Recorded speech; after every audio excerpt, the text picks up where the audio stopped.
Story 1. A Chilling Walk to Remember. It feels like it happened just yesterday, though many winters have passed since then. Back in the mid-90s, our world seemed quieter, or maybe that's just how we chose to remember it. Our small town was wrapped in a unique solitude, especially under the heavy cloak of winter. Now, as a much older man, I can still feel that chill in my bones, but it's not the cold that lingers in my memory. It's what happened on that day when I was only 11 years old. School had been out for a couple of days already. A heavy snowstorm came through, bringing with it lots of snow and lots of closings. Businesses, schools, everything was shut down except for the hospital. I was confined to the house with my parents, the television being our only company. Despite this, the allure of the snowy outdoors proved irresistible to me, and soon enough I was outside, wrapped in layers, my breath forming a misty trail as I set out to build a snowman in our yard. Unlike most others, I'd start with the head of the snowman first, then work my way down, creating the midsection and then the base. The arms and buttons would go on next, and I'd always finish up with the nose, mouth, and then the eyes would go on last. I was a small kid and had no help, so the snowman I built on this particular day was rather small. Regardless, I was happy with my work. As I stood back admiring it, I noticed an old truck slowly passing by our house. Its tires crunched over the frozen ground, moving cautiously. It was a creepy-looking truck that I hadn't seen before, and though its movement was slow, I didn't think much about it, chalking it up to nothing more than caution over the slick roads. Eventually, the truck disappeared around the corner, and I was called back to the warmth of the house. As I was cleaning up, my grandmother called. She and my grandfather lived only a few streets away, and I would often walk over to their house to pay them a visit. After telling her about the snowman I had made in the front yard, she talked about making chocolate chip cookies, and my heart leaped with joy. I could almost taste them, warm, gooey, and comforting against the persistent cold.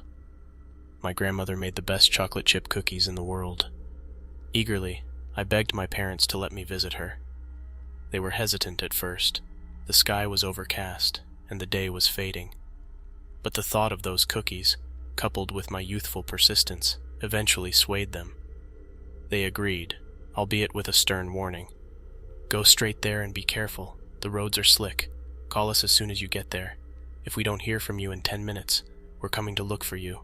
Stay the night, and we'll come get you in the morning." I was elated. I emptied my school bag, threw some clothes and overnight essentials into it, and headed out the door. As I ventured out, the snowfall intensified, turning the world into a hazy blend of white and gray. The streetlights came on with nightfall quickly approaching, and lights from nearby houses began to twinkle in the distance. My mother stood at the door as she watched me walk down the street and turn the corner, a tradition she did every time I walked to my grandmother's house. Just as I turned the corner and was out of sight from my parents' house, I began to hear the sound of an engine in the distance. It slowly got closer and closer, coming up from behind me. I kept my head down and continued to walk, but it didn't feel like the vehicle was in a hurry to get around me. When it was finally upon me, I expected it to pass, but instead it pulled up beside me. As I looked over, I could see that it was the truck from earlier, the one I had noticed when I was building my snowman. The passenger side window was rolled down and a man called out to me from the driver's seat. "Hey," the voice said. Inside the vehicle was a stranger. Though his face was hard to make out, I could tell that it wasn't anybody that I knew. A sense of unease came over me as he continued to idle along beside me as I walked. "Hey, kiddo, you need a ride?" a rough voice said. I could almost feel the warmth emanating from the open passenger side window, but an instinctive warning screamed inside me, urging me to decline, which I did, trying to hide my fear.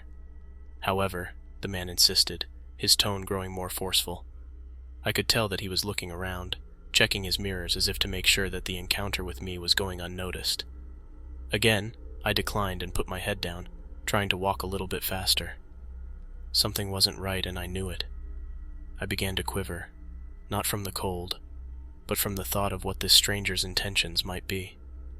The man continued to yell out, telling me that his truck was warm, and he'd be happy to give me a ride, but this time I ignored him, and picked up my pace even more. The stranger, now seeming more frustrated than ever, accelerated to get out in front of me, and then cut his truck to the right, blocking my path.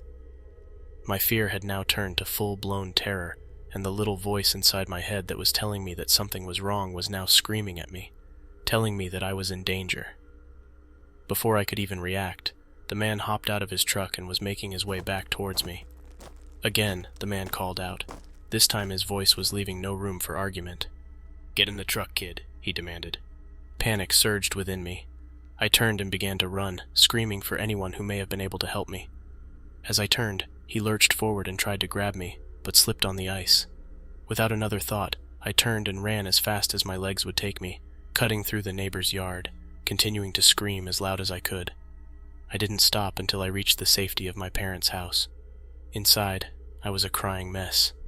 I stumbled over my words and tears as I tried to recount what had just happened. Without a second thought, my father reached for his shotgun and keys and flew out the front door. My mother and I watched as his tires spun on the icy road, doing everything they could to push his car down the street to confront the mysterious stranger. A few minutes later he returned. As he walked back in with his shotgun, he shook his head back and forth, indicating that the man and his truck had disappeared into the storm, never to be seen again. The police arrived a time later, their searchlights weak against the darkness. Whatever tracks they were hoping to find were gone, covered by the blanketing snow. It took my parents many years to get over the encounter.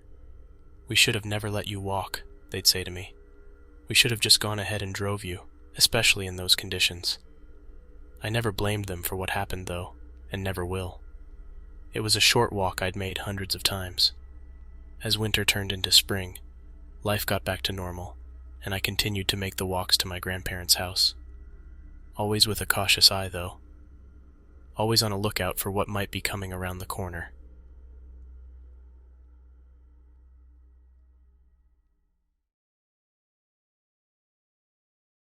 Story 2. Stranger in the Cold Night. Growing up as the oldest of 4 in the isolated hills was like living in 2 worlds. One where I was just a kid, and the other where I was the stand-in parent whenever the adults chose absence over responsibility.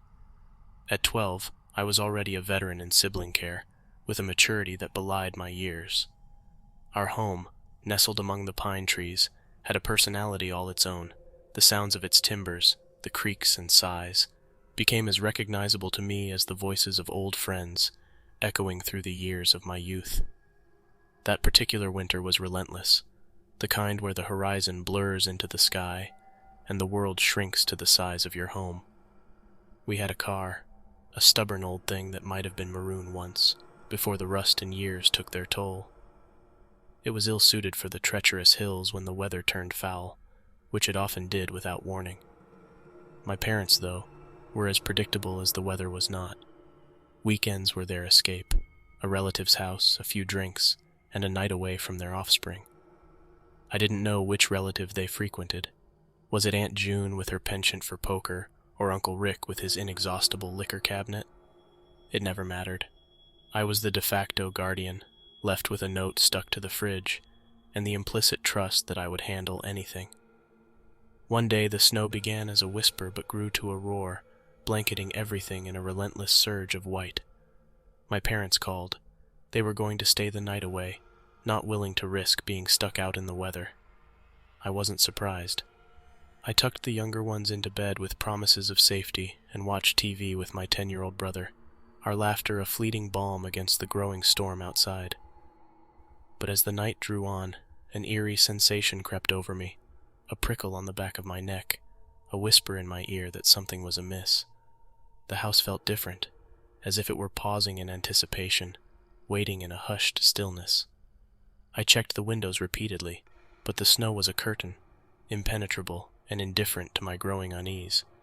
The TV flickered from a weak signal, and the cheerful Christmas specials were a stark contrast to the heaviness in the air.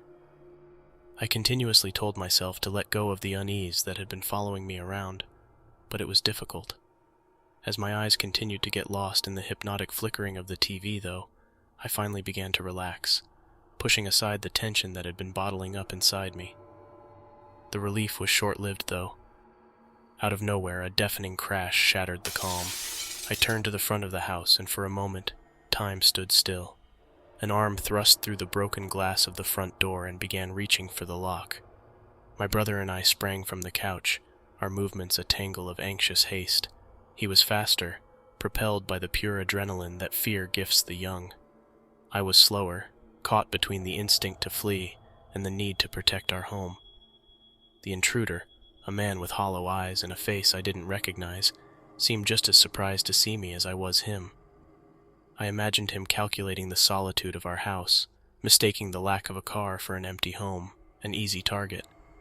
But we were not so easily dismissed. In a move that both scared and impressed me, my little brother returned, rifle in hand. We were hill kids, raised on the belief that self-reliance was as crucial as breathing.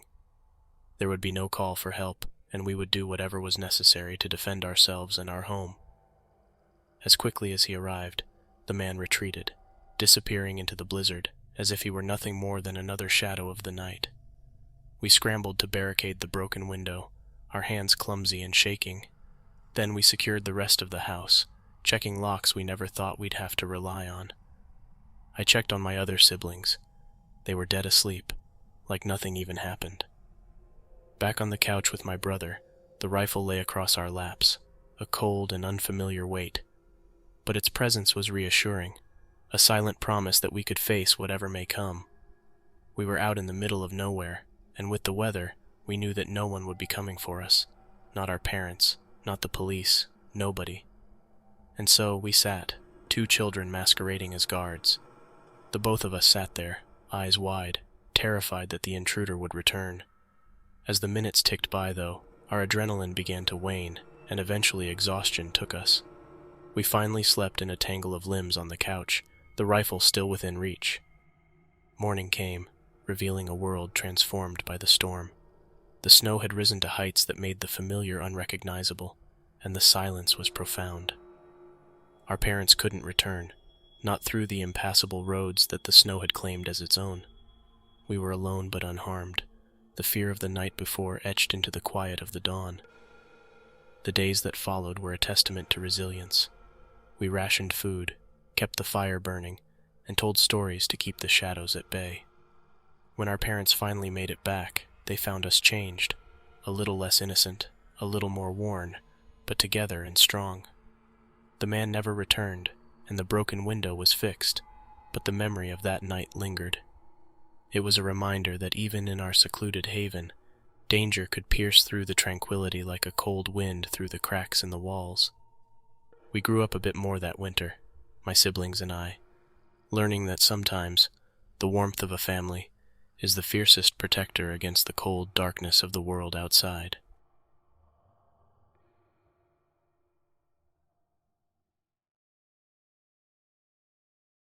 Story 3. Winter Hike of Horror. Winter hiking has always been a special escape for me, a chance to connect with the stark, frosty beauty of nature. The quietness that comes with the snowfall, blanketing the world in serenity, was what lured me out that cold morning during my winter break from school. My parents were separated, and I was used to dividing my time between the city and the countryside. That winter, I was staying with my father in his cabin, nestled in a dense forest, a perfect retreat for a lover of nature like me. My father, a man of few words, understood and respected my passion for the outdoors. While he was at work, I would wander the woods, finding solace in nature's embrace. He never questioned my explorations. Instead, he silently supported them. The day began like any other, with a quiet breakfast with Dad before he left for work. Alone, I prepared for my hike, leaving a note for him and dressing warmly against the December chill. The air was crisp, the sky clear as I set off into the wilderness. I walked for hours, enjoying the frozen beauty of the creeks and the tranquil stillness of the trees. I walked to places I'd never been before, discovering a frozen waterfall and a natural ice sculpture. I felt an overwhelming sense of peace. It was a moment I wanted to remember forever. However, the weather quickly changed. What began as a gentle flurry soon turned into a heavy snowstorm. The landscape was rapidly obscured, transforming the serene setting into a dangerous, blinding whiteout. Fear set in as I realized I was far from any safe shelter. As I struggled through the deepening snow, I decided to take what I believed to be a shortcut.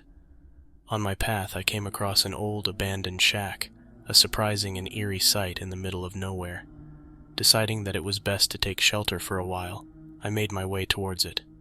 With effort, I forced the frozen door open and stepped inside.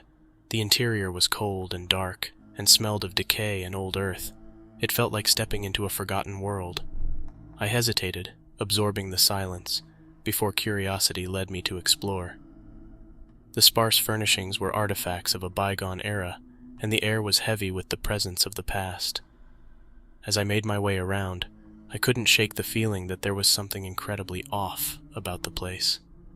In the back was a single door, slightly ajar, with a faint but eerie light seeping through the crack. I approached slowly, the floorboards creaking beneath my feet. As I got closer and closer, my heartbeat began to pick up pace. I was alone in here, wasn't I? As I pushed the door open, it squeaked like nails on a chalkboard, a sound that reverberated loudly throughout the tiny shack. Through the opening, I could now see the source of the faint light. It was an old gas lantern, barely ablaze. As I stared at the flame, puzzled, trying to figure out what I had walked into, the sight of a thin, pale hand made its way into the light. The hand slowly reached for the control knob, and I could hear the hiss of gas feeding the flame. The once feeble light grew, shining bright now, and illuminating the most grotesque and shocking sight I'd ever seen in my life. On a worn-out bed lay a figure, its skin pale and tight over its bones, moving with an unnatural fluidity. Its eyes, deep and dark, fixed on me with an intensity that was terrifying. It was nearly hairless, and most of its teeth were missing. I was frozen in fear, not knowing what I was looking at, and not knowing what to do. As I stood motionless, trying to process the scene, a dry, raspy voice cut its way through the cold air and commanded me to leave. Fueled by adrenaline, I ran from the shack back into the storm. The snow and wind were disorienting, but the fear of what I had encountered pushed me to keep going. The journey back was a struggle against the elements and my own fear. I lost track of time, focusing only on moving forward, haunted by the sight of those hollow eyes. When I finally returned to Dad's cabin, I was exhausted and shaken. Dad wasn't home yet, which gave me time to process what I had experienced alone. Later, when my dad did return, I told him all about it. He tried to rationalize it as maybe a hermit or someone who chose isolation, but his explanations did little to ease the fear that had taken hold of me. "You have to see for yourself," I said to him. "There's someone or something in there." Again and again, I pleaded with him to accompany me back to the shack. He finally agreed, but only after the weather cleared up. Late into the evening of the following day, the weather finally passed. I led my dad out to the shack, and just as I had done before, we entered cautiously. This time I called out, but there was no response. The door to the rear was wide open, but this time there was no faint light. In fact, there was no light at all. We slowly and carefully made our way back, and as I shone a flashlight into the room, I was shocked to find no one. The room was empty, not a soul in sight, only a bed and an old lantern that looked like it hadn't been used in years. I couldn't believe it. I knew what I had seen the previous day. As we retreated back to the house, my dad chalked it up to weather and exhaustion possibly playing tricks on my mind. But I knew that there was no way I could have possibly made up that scene in my head. I never went back to that part of the woods. The experience left a lasting impression on me. It left me questioning what's real, what's possible, and what's not in this world. I still feel the call of the wilderness, but now I approach it with a newfound caution and respect for the unknown.